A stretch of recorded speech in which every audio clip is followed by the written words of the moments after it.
탄핵 정국의 대혼돈이라 서울 집값 폭락한다. 여러분들에게 집값에 대한 이야기는 저는 늘 지표를 가지고 말씀을 드립니다. 지금 제가 말씀드리는 거 박근혜 대통령 탄핵 때 서울에서 일어난 일이고요. 또 전국의 아파트에서 일어난 일이다. 이렇게 생각하시면서 시장을 바라보면 어떨까 싶습니다. 이 굉장히 중요한 요소라고 저는 생각해요. 역사적 사건이 재반복이 일어나느냐 안 일어나느냐는 사실 아무도 모릅니다. 분명한 것은요. 역사적 사건이 자꾸 반복적으로 위기가 온다는 거예요. 그것은 분명합니다. 그러나 원인은 각자 다르고요. 때문에 여러분 시장 냉철하게 봐야 되겠다. 그 말씀 드리겠습니다. 자, 이거 한번 보세요. 박근혜 대통령 탄핵 때 서울 아파트 거래량 변화입니다. 2016년 10월에 서울에서 거래량이요 12,145건이었습니다. 그런데 11월에는요 5,750건. 이게 탄핵 논의가 활발하게 되니까 시장이 무너졌다는 이야기죠. 12월에는요 실제로 말입니다. 3일 날 국회에서 탄핵안이 발의가 됐고요. 9일 날은 국회에서 탄핵 소추안이 가결이 됐습니다. 그렇게 12월에 있으니까 거래가 4,225건으로 확 줄었습니다. 그러다가 1월이 가니까 최악이에요.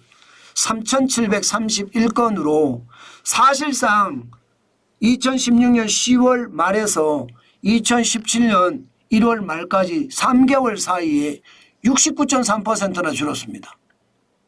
8,414건이나 빠졌으니까요. 와, 충격적이죠. 실제로 충격적입니다. 이렇게 떨어지니까 집값이 어떻게 됐느냐. 집값을 보시면요. 2016년 11월부터입니다. 11월부터 2017년 2월까지입니다. 전국의 집값은 0.43% 폭락했습니다. 0.43%면 폭락 수준입니다. 게다가 서울에서는요 0.88%가 떨어졌고요.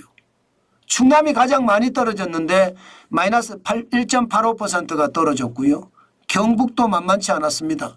마이너스 1.32%. 경남이 마이너스 1.29%로 그야말로 난리도 아니었습니다. 난리도 아니게 떨어졌습니다. 폭락이라고 볼 수 있는 거죠. 0.43%가 얼마 안 떨어진 거다 그렇게 이야기하지만 사실 굉장히 많이 떨어진 숫자입니다. 자, 그러면 앞으로의 사태는 어떨까요? 앞으로의 사태를 보면 일단 말입니다.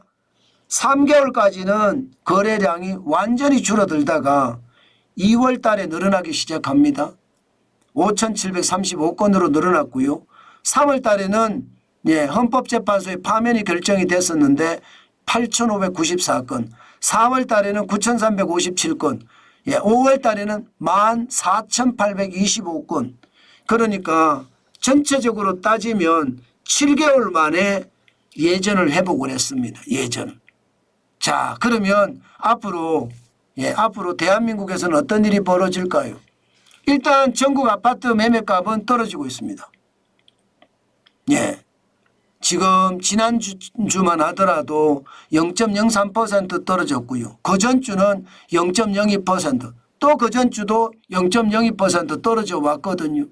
그러면 지금 전국 아파트 매매값이 떨어져 온 데다가 탄핵 정국이 겹쳤습니다.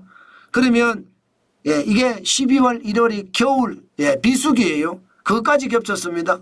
떨어지겠죠. 아마도 말입니다.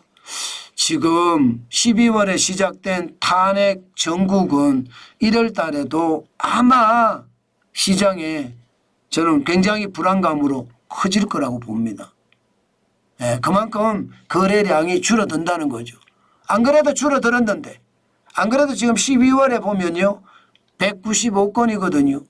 굉장히 줄어들었죠. 올 7월에 보면 9,209건이었습니다.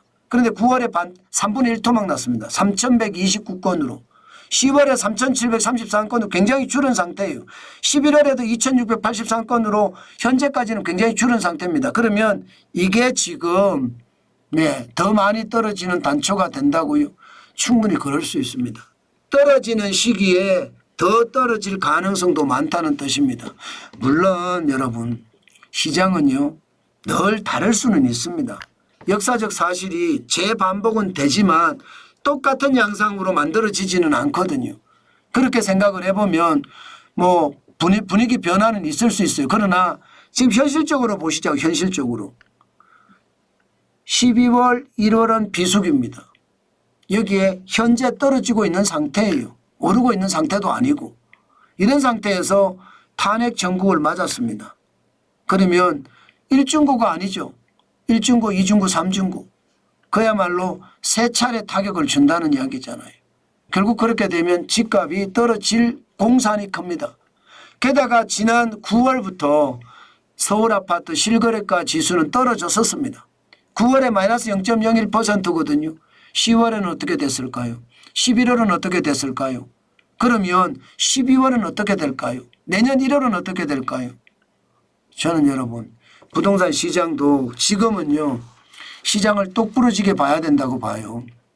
제가 상업용 부동산은 웬만하면 요즘 상업용 부동산을 보면 안 된다 그 말씀은 제가 드리는데 왜냐하면 제가 상업용 부동산을 살려고 계속 민장을 다니잖아요. 주말마다. 지금도 여전히 높습니다. 자영업자들은 판판이 쓰러지는데. 그러나 아파트는 또 다르거든요. 아파트는. 저는 여러분 이번 어떤 탄핵 정국이 집값에 어떤 영향을 미칠지 여러분들도 한번 계속 정관진 TV를 보시면 어떻게 변할지를 계속 해석을 할 테니까 한번 봐주시면 좋을 것 같습니다. 그만큼 말입니다. 지표가 나올 때마다 시장의 변화는 있거든요. 저는 그 변화를 따라가는 것 지금 굉장히 중요하다 그렇게 생각을 합니다. 결국 부동산에는 임대차 3법이 문제거든요. 이게 3법이 해결이 되지 않으면 또 올라갈 거예요. 지금 당장은 아닐지 모르지만 4년 후에 이제 3년 반 남았네. 3년 반 후에 또 집값이 올라가기 시작할지도 모릅니다. 게다가 윤석열 정부가 270만 호 공급을 하겠다고 선언을 했지만 이게 뭐 탄핵 정국 때문에 그야말로 도로함이 타버리잖아요. 그렇게 생각을 하면 집값은 또 달라질 수 있다는 것 다시 한번 여러분께 말씀 올립니다.